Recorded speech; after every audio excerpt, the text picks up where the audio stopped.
Hello and welcome to Copper Bulletins, the Warning Army fan podcast. If you're new here, hi, welcome. Welcome to our little chat about the Warning. And if you've been here before, welcome back. Derek is here, as Mikey has got important things to do involving Hello. schoolwork. And I think that's fair enough because I want Mikey to have a future, don't we, Derek? We do, yes, definitely.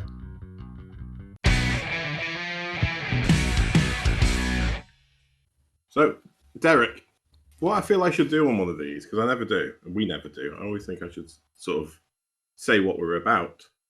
Because I see other people who do videos and they talk about crap like that. So, yeah, this is Copper Bulletins, and this is a podcast where we chat about the Warning, who are, if you're not familiar with them, an incredibly exciting up-and-coming rock band who we're expecting very great things for this year. We certainly are, yes. Recently, last year, they were about to go on their first big US tour. COVID happened, so they had to cancel that. But in the meantime, they've signed with a major record label and have recorded their third album, which should be coming out later this year. So yeah, if you haven't really heard much about them, or people you know haven't heard of them, expect that to change very soon. And speaking of the album, obviously we know they've been recording it and mixing it. Yeah. A couple of weeks ago, it was delivered, wasn't it? Yeah, that process has now been complete and it seems to be finished, done. I've got to admit, I didn't know that would happen that quickly because I knew they were mixing because they were obviously on Instagram. They were giving us updates they were over in New Jersey for final mixing. There were a couple of days where they couldn't do any work because they were snowed in. It was that. They had that bad weather that they were really couldn't go anywhere. But I remember they announced they'd finished the mixing, and then I'm sure it was possibly even less than a day. They announced that that's it, album's done, it's been mastered, so that's it, it's finished. It's like, oh, I didn't think that bit would be quite that quick. But yeah, I think it was Pow that said that there was quite a few songs that they actually had no notes on. No, which makes sense. The more they were perfectly happy with the way they were, and nothing needed to be done to them. So yeah. Process was a quick one. Big Papa B, isn't it? He knows stuff. Well, that's it. You've got Mr. B at the helm. So I did actually. Did you see as well, Reese? Afterwards, he posted a really nice sort of post on his Facebook page about sort of his experience of recording the album, which was really nice. That was nice, yeah. That was a really nice thing to see. He's obviously seen it all. He's a seasoned industry veteran, so it's really nice for him. Well, that's and mind you, it's probably the first time he's worked with a young all-female group as well. True. Yes. Yeah, a whole other different kind of energy to a completely different energy and dynamic to what he's probably used to working with. No, certainly. And so in terms of recording this podcast, we're actually putting ourselves on a timer today, because in about half an hour or so, Pow is apparently baking a cake on Instagram Live. Yes, I think our baking skills are better than our cooking skills. Sorry. I've heard what Ali had to say about her cooking in the past. Yes, which was in sort of signature style, absolutely brutal. Yes. No punches were pulled when talking about Pow's cooking. But yeah, there's a cake, and on the Patreon Discord, there's a listening party. There'll be the listening party as well. Yes, which is a playlist that was like put together a while ago, not the one with like 3,500 songs on it that got put together on Instagram the other week. Yes, because somebody felt obliged to add the entire Led Zeppelin catalogue to it. I mean, I've done things kind of like that, but not like if you're in a pub and there's a jukebox and you want to get value for money, you put like Freebird, Bohemian American Pie. Rhapsody, the album version of Bat Out of Hell, maybe Thunder Road by Bruce Springsteen. The long version of She Sells Sanctuary. Yes. You know, you can get like an hour out of £1 easily. Yeah, that's all about value. The 7 longest songs you can find in the jukebox for £1. My favourite thing to do is do that just as I'm leaving. Just put the one that just goes like, "See ya." It's my going away present, is I'm going to clog up the jukebox for now. Did you manage to be up in time for Dany Day yesterday? I did not. Shame on you. I know, shame on me. Life got in the way, and yeah, I completely forgot she was doing the midnight Monterey Dany Day, and yeah, it being 6 a.m. for us. It is. It's not. I missed it's it. not. It's not the best timing for us. I set my alarm. I don't want to miss it, and I didn't really have anything to be up for sort of 8 or 9, so it wasn't like I was doing it. So I could go back to sleep after. It's fine.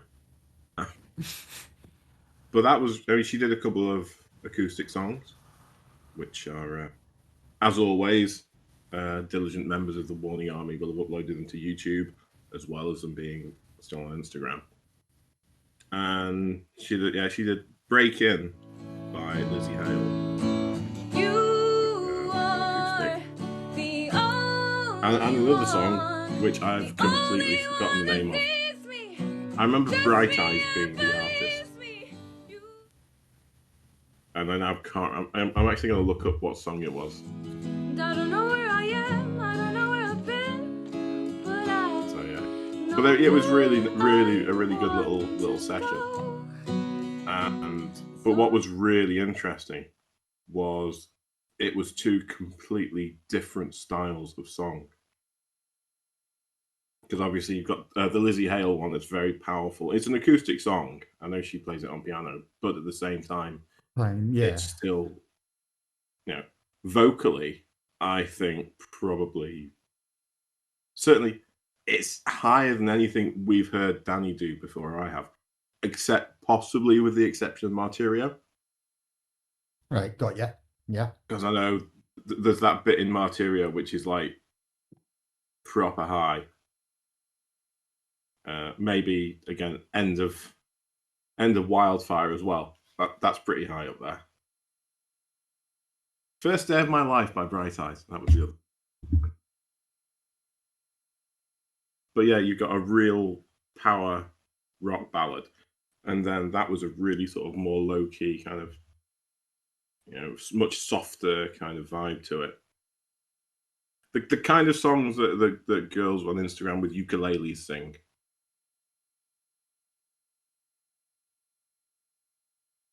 You know the ones.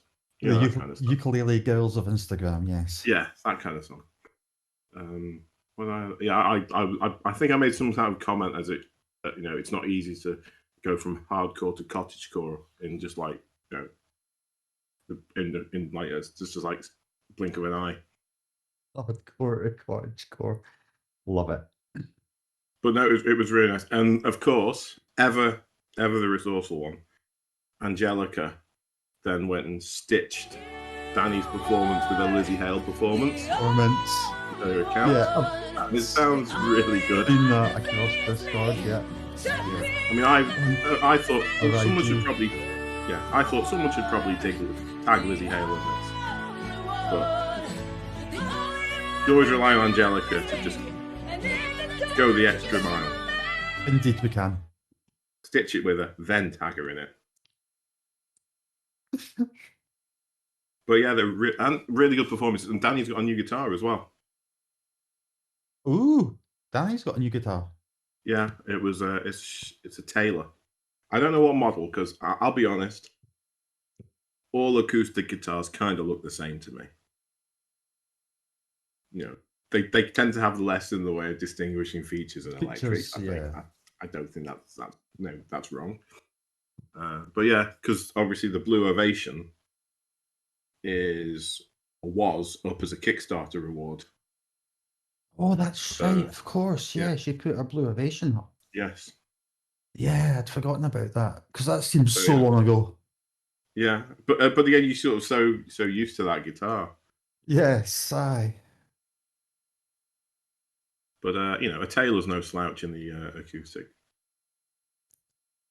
sort of echelons. You tend to, if you're talking acoustic guitars, it tends to be like Taylor and Martin together are both right up there at the top.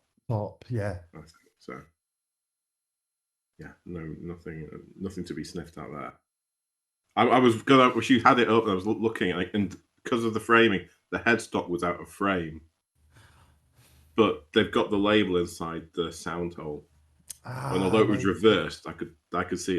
That's the Taylor logo. Make it out from that. Awesome.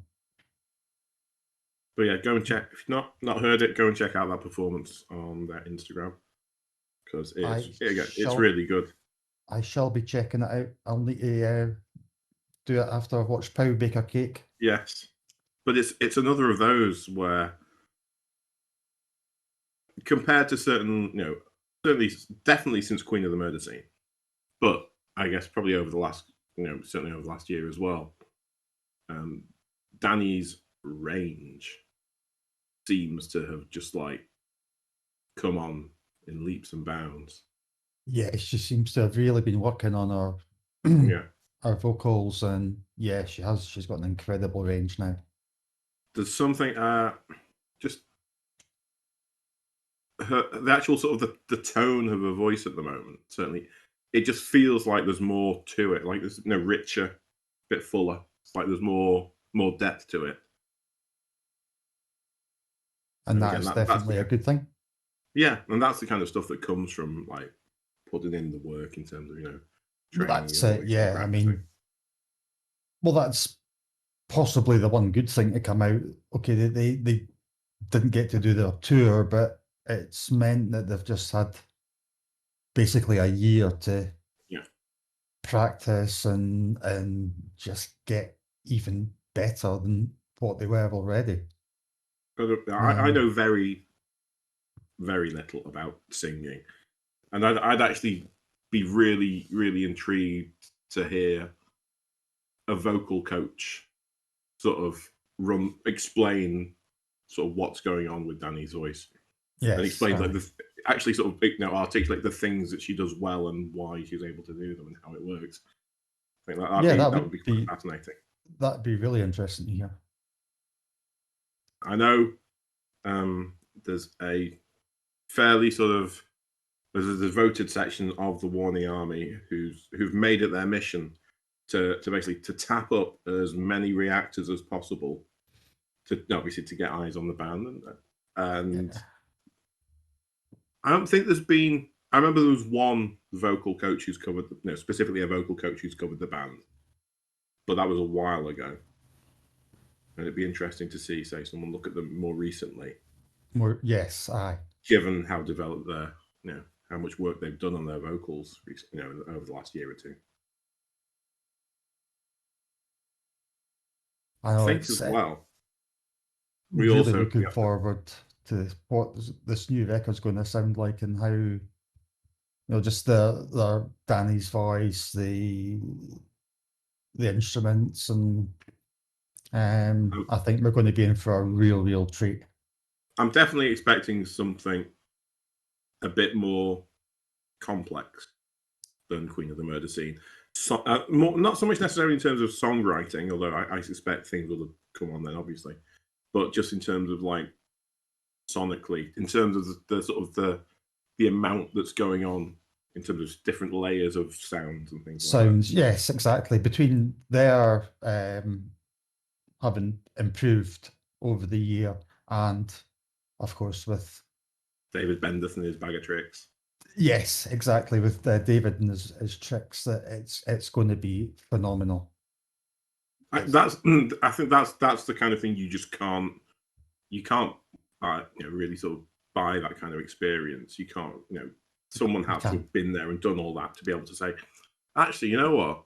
This reminds me of this time I was recording X with so and so 20 years ago, and we did this. Or yeah, we were looking this up, and we'd use this, and they can pull out some, obscure analog pedal or a vintage guitar or something, and that's you really can't kind of. There's no other way to get that kind of stuff. Exactly. I mean, unless somebody's been there, done it, seen it. Yeah. You can't just you can't buy it. It's somebody with that experience to go, right. Broad knowledge to be able to have it. Yeah.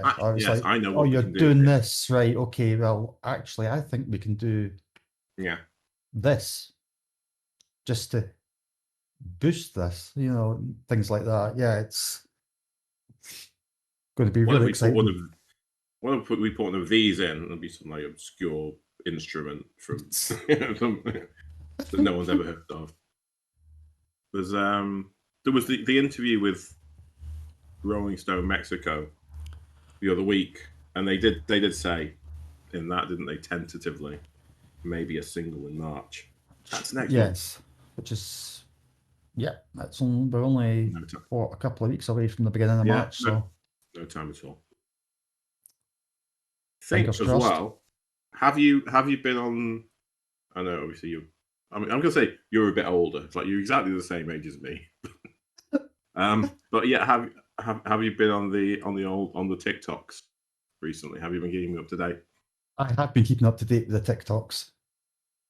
Because that was really interesting. That was the first thing they've.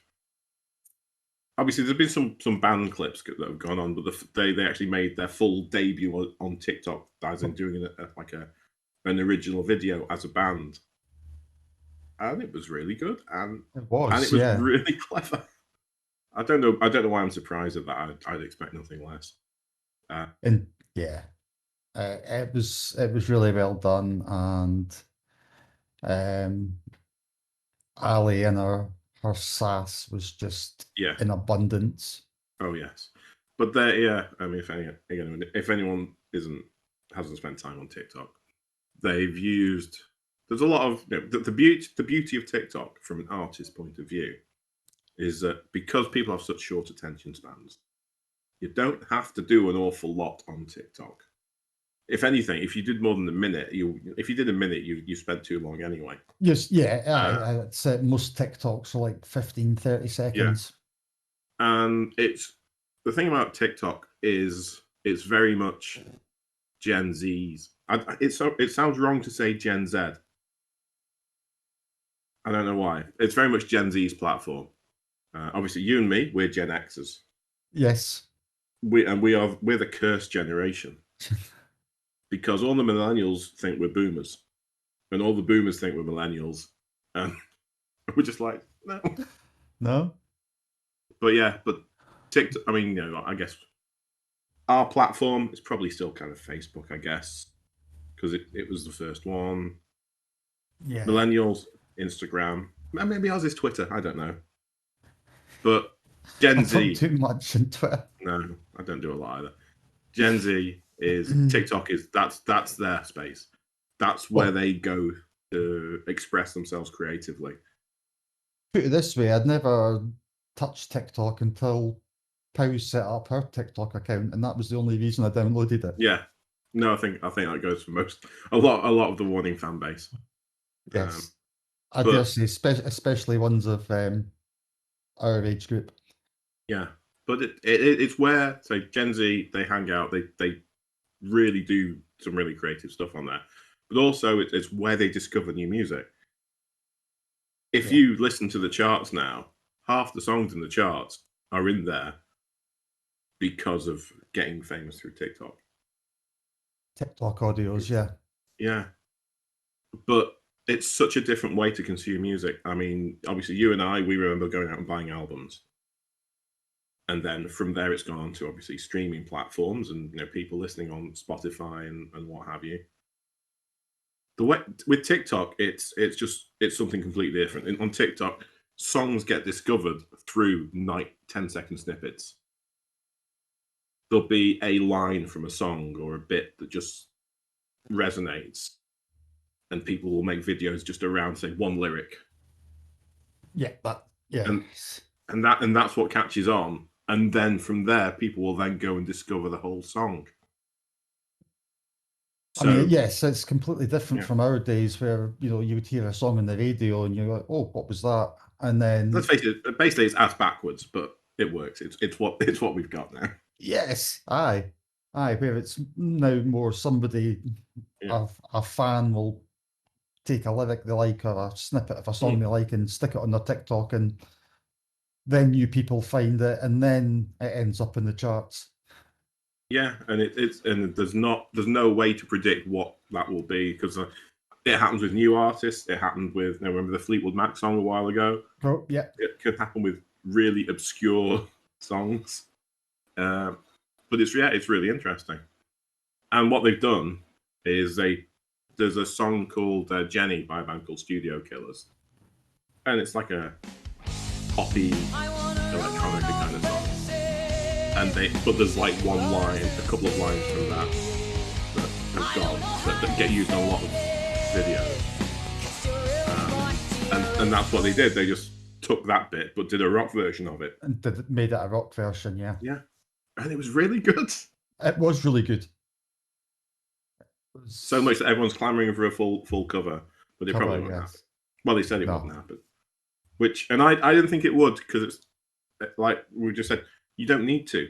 If you're doing it for TikTok, you only need to do the 10 or so seconds of the song. Yeah, that's right. You just need to do the wee bit, and that's and it's always nice leaving your fans wanting more.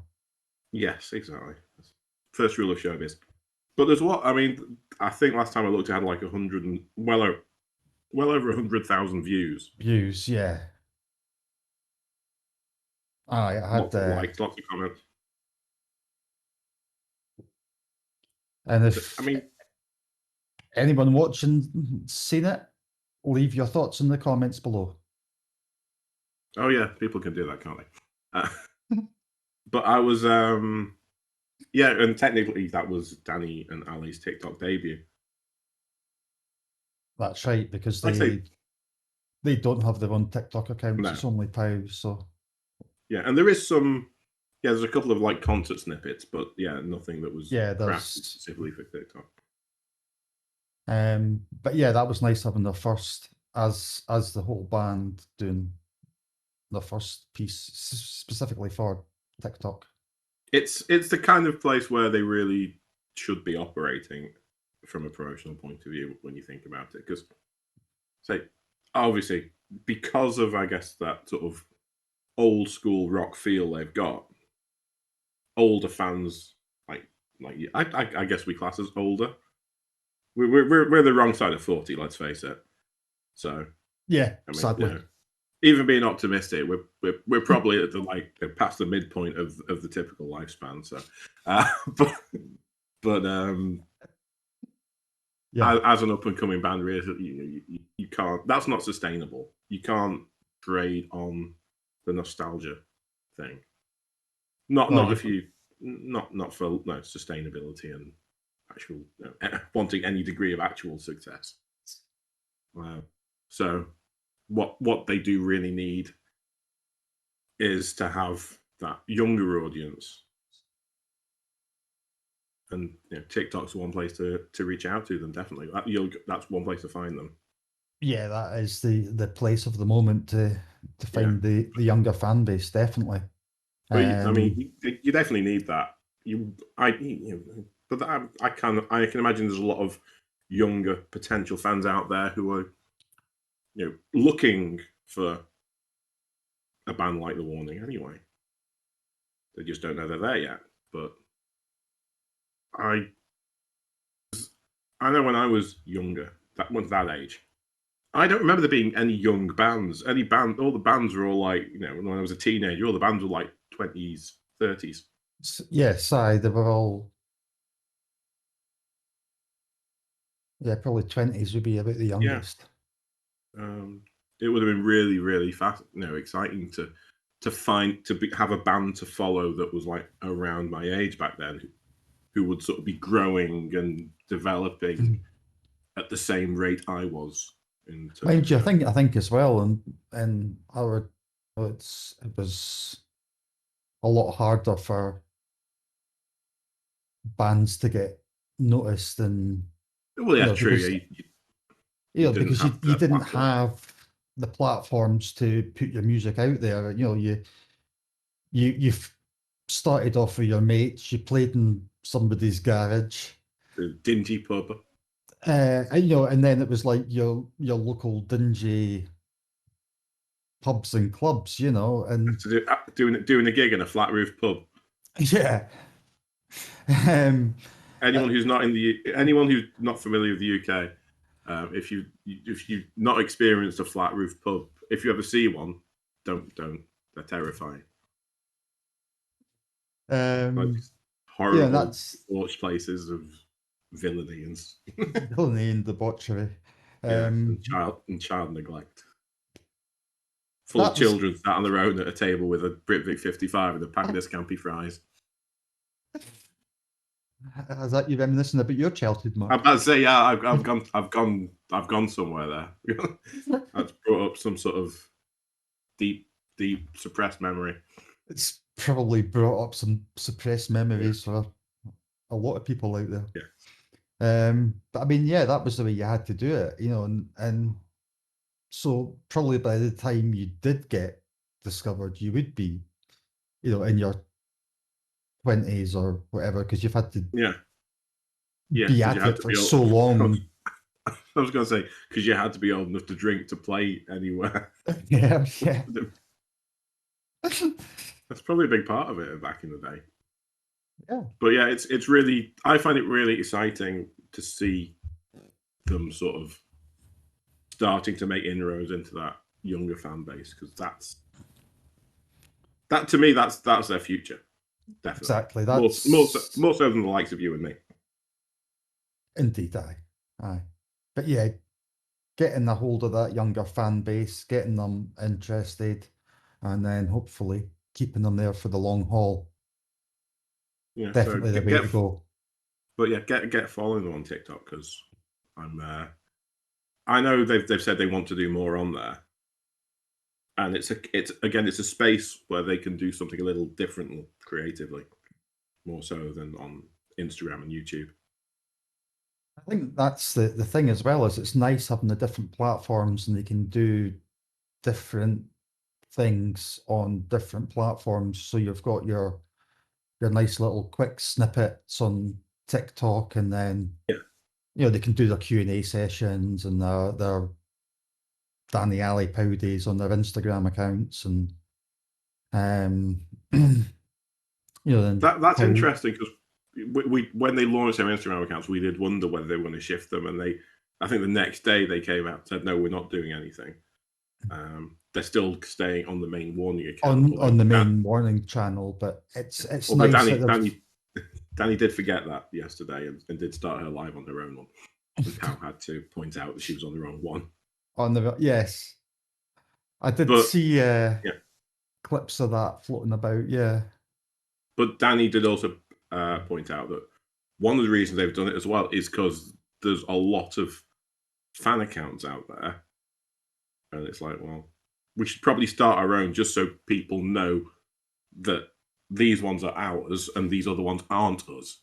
More so. That's always the other problem with social media and all these platforms. It's very easy for people to, whether deliberately or unintentionally, but they set up fan accounts, and people think it's really the famous person and not the even if it's not intentional, it can sometimes happen. So if nothing else, even if they just created the accounts and did nothing with them, at least they could have served that purpose. I mean, they all seem to be posting little bits on their own Instagram accounts, which is nice to see as well. Yeah, well, it's one of those things Um, you can do little bits and bobs that maybe aren't necessarily that interesting from a band Yes, perspective. or things that are maybe not necessarily band related, but just them chilling, relaxing. Um, but yeah, it's definitely as many social media platforms as they can. Yeah, Tap but into apart all from the audiences that they can. definitely, I'm just very excited now because I can feel how close the album is, Oh, I know. Yes, yes, I'm getting really excited for it as well. and I know obviously they've been really busy. Obviously, they'll be perfecting the songs from a performance point of view. Who knows where they will have to perform them in the near future? Future, Maybe maybe on a talk show. You never know. never know. I think one thing that would be really nice to see, which would make a lot of sense to bring things full circle, would be a return to Ellen. I have thought about that as well. Yeah, it'd be nice to have them Because I doing know a she's done stuff like that in the past where she's had people on as kids and then they've come back as adults. as adults. Yes, yeah, that would be really nice to see. And of course, the other thing this time as well is that they've got lava behind them to help with the Yes, promotion. just like get the old foot in the door, So, which is whether I would imagine that once things get back, there will be a tour, get back to yeah. normality, or as normal as it can be. Well, I mean, Lava will be wanting to do a I know. tour, or Yeah. Well, I mean, Lava seem to be. I mean, at the moment, recently, I've seen that they've been very heavily pushing Greta Van Fleet, which complete. makes Yeah, sense. They're probably their biggest artist in terms of profile, and you get the feeling that there's probably like a big window. It's like, okay, of this few months, we've got a big push on Greta Van Fleet, yeah, and then that will trail off just naturally, and then when the Warning album drops, there's like a window. It's like, right, that's where we'll focus on them. Because there's no point doing an awful yeah, lot now because there's no album to drive sales of. You yes, do it when the album's out. but yeah, once the album gets dropped, then yeah, and it'll be interesting to see just exactly what Lava have in mind for promoting and It's how it's they one of do those it. things. It will be really strange for me. I'm sure it will be for you and a lot of fans to see the band sort of in a really sort of, I guess, in a real sort of high profile context, But yes, like a talk show yes, or something. It's like, that's Danny Powell.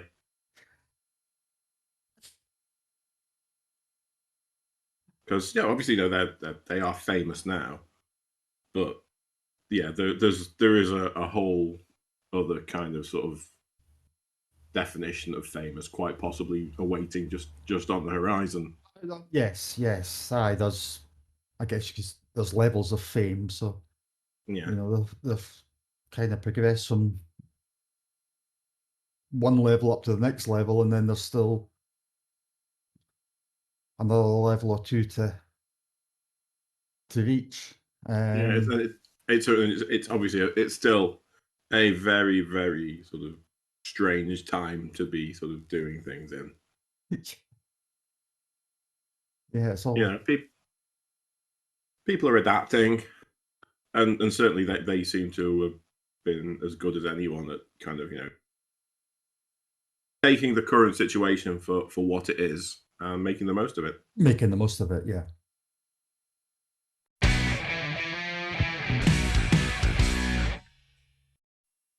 Time to bring this to a close. I'm not going to lie. If anyone's remotely observant, I am wearing a different T-shirt because this is actually a different day.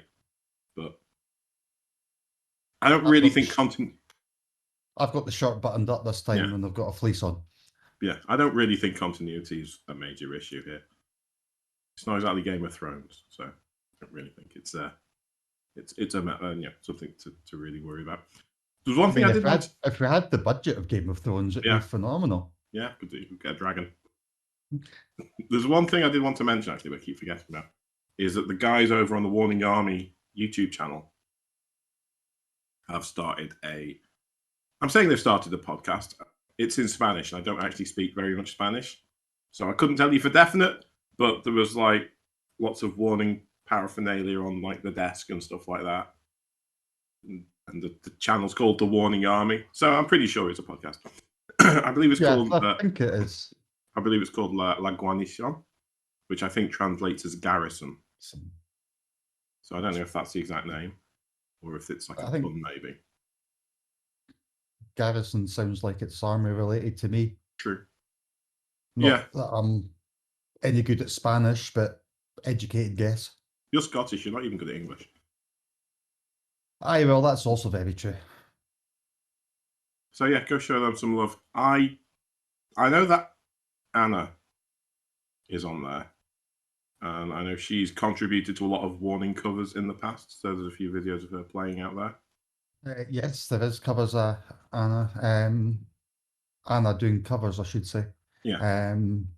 I think she contributed to the Patreon one as well. Yeah, I think she has done, and there's definitely a couple of others floating around. And she's done covers with other people as well, with warning songs. Yeah, there's a few other, say, fan covers out there with her on it. I don't know if the other people on the podcast are members of her band or not. I couldn't really tell. They all had mass songs. I don't really know much about her band, and I don't really know much behind the people behind the Warning Army YouTube, so no idea. But yeah, go show them some love, especially if you speak Spanish, because then you'll understand it. If you don't, it's a good opportunity to learn more. Exactly. Learn your Spanish from the Warning Army YouTube. Yes. Much safer than the Duolingo owl. Actually, we've been talking about this before as well. One interesting thing that's happened in the day or two between doing this part and the other part. A couple of warning videos have kind of quietly been sort of exploding. They certainly have. They posted them to their TikToks, and it's now been on Lava's picked them up and put them on their reels on Instagram, and they have just completely blown up. Yeah, especially the reposted Jenny TikTok that's on Lava's Instagram, which is, when you compare it to the other content on there, is just like ridiculous. It's at what, 300 and something K? 302 something, yeah, or something like that. And most of the other content on there of their reels is like 200-300. Yeah. Or something crazy like that. So I'm not sure exactly what's happened there, but it seems to be a good thing. I'm assuming it's a good thing that it's blown up like that. Getting out to new fans, either that or it's diehard Warning fans that are watching it 100 times each.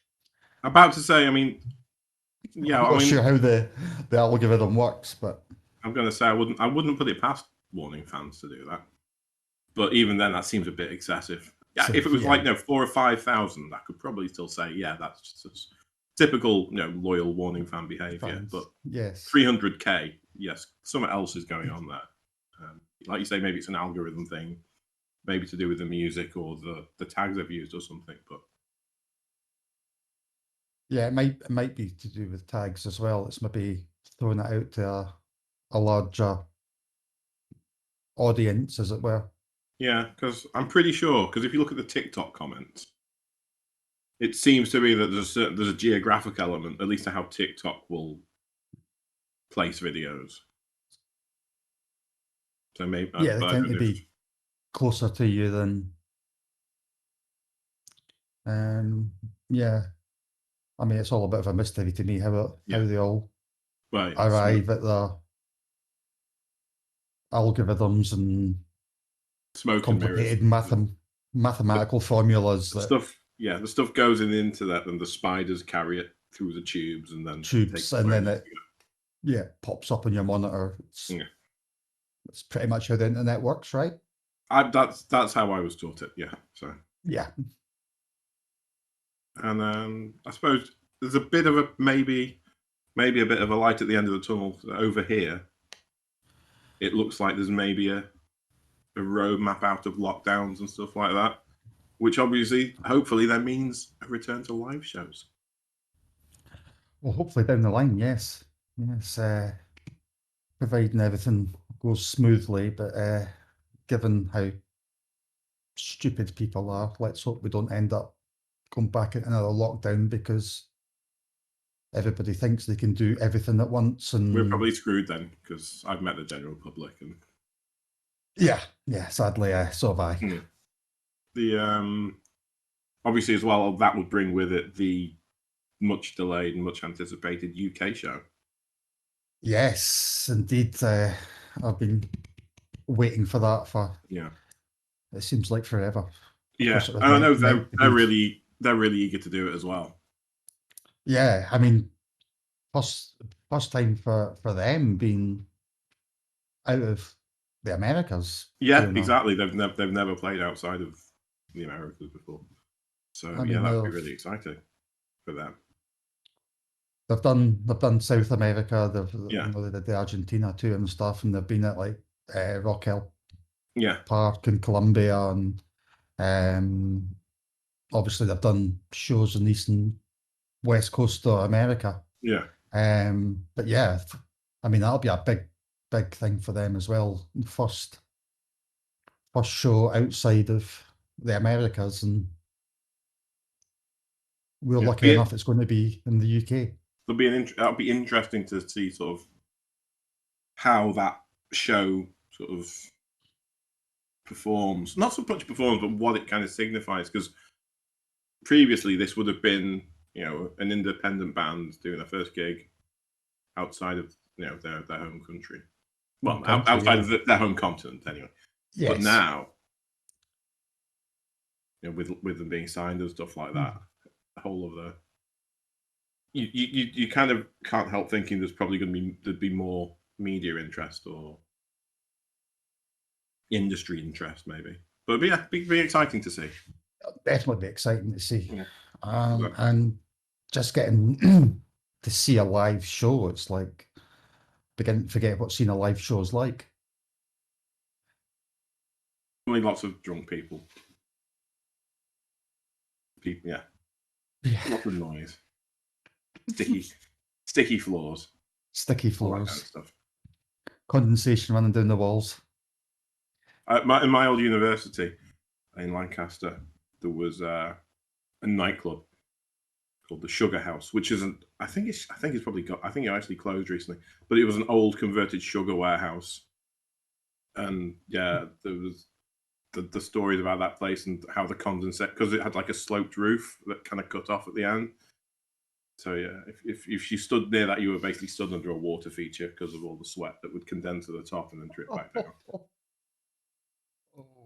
Well, we had a venue, and it was just called The Venue. It's sadly no longer. It got demolished and made into studio and flats and stuff. And no windows. And you just used to see as the night went on, just the condensation just running down the walls. Thankfully, it was a flat roof, so it was just the walls more than anything. And it had the magical staircase to take you down to the pool table and the toilets that got steeper as the night went on. Oh yes, and then they start to move as well. Yeah, I don't know how they make them. And then you'd normally find an accumulation of bodies at the bottom of the stairs by the end of the night. Those were the days. There's like 100 subscribers. A whole 100 subscribers. How's that even happened? Well, we must be doing something right if we got 100 subscribers. I have to admit, when I look in the comments, I do recognise most of the names as people I already know. So there is that. But there is one in particular. I don't know if you've seen. There's someone who comes, and his username is Tom Cruise. Yeah, Tom Cruise. And his avatar is a picture of actual Tom Cruise. So in my head, that is Tom Cruise. Must be. I mean, it's a picture of Oh, Tom Cruise exactly. and the name Tom Cruise. What? How I could it just- possibly not be Tom Cruise? I'll just reply to comments like, thanks for listening. Loved you in Mission Impossible Fallout. Just in case. Just in case, yeah. Yeah. Treat it as such. But yeah, 100 subscribers. So thank you to all you people who didn't have anything better to subscribe to. Thank you very much. Yes. Yeah. But yeah, I think we're kind of done here. Time to bring it to a close. But yeah, I think so. Yes. thanks for everyone who's made it to the end, has been listening along. And we will try and get Mikey back for the next one because he's notable by his absence. Yes, he is. Poor chap's snowed under with college work, so we don't really. I mean, we do want to pull him away to come back to do this, but we don't want to pull him away from his college work. Education is important. It is important. Let's face it, Ali is technically, and she's doing exams and stuff. So Ali's doing her exams. if she can, then I think it's fair enough. But yeah, we'll try and get him back soon. We'll bring him back on board. But yeah, thank you for making it to the end, and we will see you on the next one. Bye. Thank you very much. Bye.